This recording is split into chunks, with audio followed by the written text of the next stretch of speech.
From VOA Learning English, this is the Health and Lifestyle Report. The next time you make yourself a hot cup of tea or coffee, you might want to let it cool down a bit before drinking.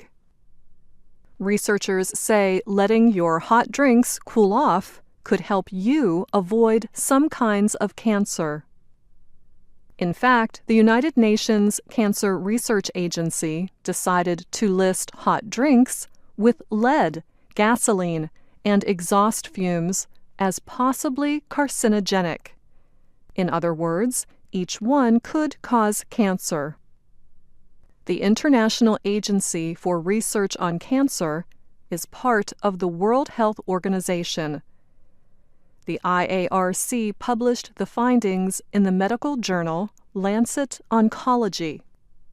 Researchers at IARC found evidence that drinks at temperatures above 65 degrees Celsius, when swallowed, can cause cancer of the esophagus.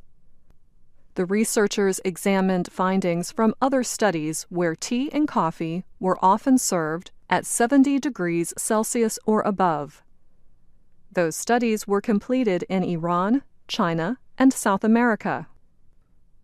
In developed countries, health experts have linked esophageal cancer to smoking and alcoholic drinks. However, this form of cancer is more common in areas where people drink beverages at very high temperatures.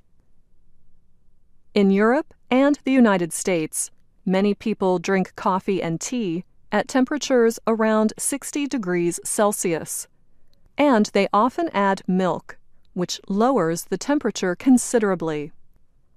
However, tea drinkers in Iran and mate drinkers in South America often enjoy their beverages at closer to 70 degrees Celsius. Mate is a tea-like brew made by steeping the leaves of the yerba mate plant in near-boiling water. The researchers note that South Americans not only drink their mate very hot, they also drink it through a metal straw. This sends the scalding liquid directly into the throat. The findings, however, are good news for coffee drinkers. In 1991, the World Health Organization listed coffee as possibly carcinogenic. WHO officials have since changed their position on that listing. They now suggest that the temperature of your hot drink is a greater risk factor than the actual drink itself. Christopher Wild is the director of the IARC. When he spoke with the AFP news agency, he said the results suggest that drinking very hot beverages is one probable cause of esophageal cancer, and that it is the temperature, rather than the drinks themselves, that appears to be responsible. The National Coffee Association called the change great news for coffee drinkers. But how common is esophageal cancer?